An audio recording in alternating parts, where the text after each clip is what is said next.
बिस्मिल्लाहिर्रहमानिर्रहीम। अस्सलाम वालेकुम viewers, welcome to my channel cooking with Runa. तो व्यूअर्स, आज मैं आई हूँ मार्ट। कुछ शॉपिंग करनी थी, मुझे कुछ सब्ज़ी का सामान लेना था। तो मुझे चाइनीज़ बिरयानी बनानी है, आपके लिए रेसिपी बनानी है। तो मुझे कुछ चीज़ों की ज़रूरत थी, तो मैं मार्ट आई। तो आपको पता है मार्ट की लोकेशन बहुत प्यारी होती है। तो मैंने कुछ वीडियो रिकॉर्ड कर ली और कुछ सब्ज़ी के सामान भी ले लिए।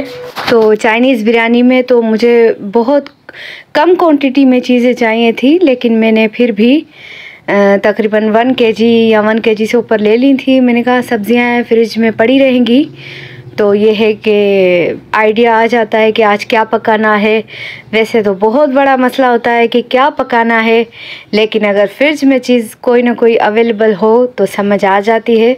तो चलो ये सब्ज़ी निकाल के बना लेते हैं। तो इसी वजह से मैंने कुछ ज़्यादा सब्ज़ियाँ ले ली थी।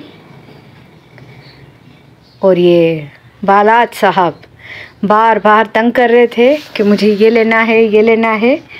और भले ही इसके काम की कोई चीज़ ना हो, फिर भी ये तंग करता रहता है। और इसको बहुत शौक़ है व्यूअर्स, बहुत ज़्यादा शौक़ है इसको घूमने का। और ये अपने बाबा के साथ भी रोज़ जाता है माशाल्लाह से। तो सिंधी पालक मुझे बहुत अच्छी लगती है खाने में, तो मैंने पालक भी ले ली थी। आलू बहुत अच्छे पड़े थे, मैंने वो भी ले लिए थे। और आपको पता है जैसे कि शिमला मिर्च तो मस्ट है चाइनीज़ बिरयानी में। हरी मिर्च ये सब मैंने याद से ली थी, क्योंकि मैंने लिस्ट नहीं बनाई थी। और मार्ट में जाने का यही फ़ायदा होता है कि सब चीज़ें सामने आपके पड़ी रहती हैं, आपको हर चीज़ खुद ब खुद ही जहन में आ जाती है कि चलो ये चीज़ें भी लेनी है। तो मैंने जल्दी से सामान ले लिया था, क्योंकि व्यूअर्स तकरीबन 7-8 बजे का ये टाइम था और ठंड बहुत ज़्यादा हो गई थी। मैं सोच रही थी जो जिस चीज़ की मुझे ज़रूरत है बस मैं वो ले लूँ और निकलने वाली करें, हम घर जाएं। ठंड बहुत ज़्यादा थी। तो मेरे हस्बैंड कह रहे थे कि आप ये चीज़ उठाओ, मिर्च उठाओ, ये उठाओ। तो मैं बोल रही थी कि तकरीबन 2 से 3 दिन पहले ये सारा सामान लेकर आए थे खुद ही। तो मैंने कहा नहीं, जबकि माशाल्लाह से शुक्र है अल्लाह का हर चीज़ घर में पड़ी है। और किचन की चीज़ें बहुत प्यारी प्यारी पड़ी थी, जो ये है कि अपने तरफ खुद खींचती है कि आओ और मुझे देखो। लेकिन जब इनकी प्राइस देखो तो फिर दिल कहता है कि इनसे दूर भागो, क्योंकि हर वो चीज़ अवेलेबल होती है घर में। लेकिन क्या कि इधर नई वैरायटियाँ होती हैं, नई क्वालिटीज़ होती हैं, तो दिल करता है कि इंसान ये भी ख़रीदे, ये भी ख़रीदे। पर व्यूअर्स, इंसान आखिर कितनी चीज़ें ख़रीद सकता है। तो एक तो लाज़मी बात है रखने की भी जगह होती है, और इतना एक्स्ट्रा बजट इजाज़त नहीं देता है कि फ़जूल में आप चीज़ें लें और फिर रखें, उनको रखने की भी जगह नहीं हो। तो शुक्र अल्लाह का हर चीज़ अवेलेबल है।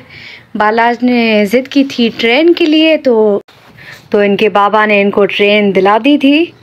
और ये जब भी मार्ट आते हैं तो खिलौनों में कोई ना कोई चीज़ पे ज़रूर ज़िद करते हैं, तो इसके बाबा इसको लेकर देते हैं।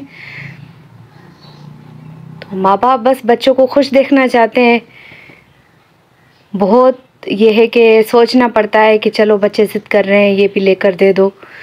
वो ख़ुद पर इतना ख़र्चा नहीं करते हैं, सोचते हैं कि ये चीज़ भी हम अपने बच्चों पर ख़र्च करें ताकि वो खुश रहें।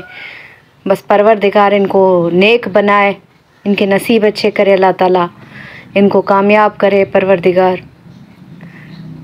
माँ बाप तो बस यही दुआ करते हैं। बस अब काफ़ी टाइम हो चुका था, हम जा रहे थे वापसी घर के लिए।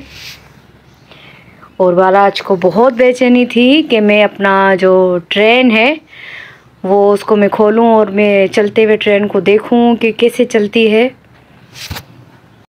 और ये बालाज खुशी में अपने बाबा को इसने किसी दी, क्योंकि बालाज साहब बहुत ज़्यादा खुश है।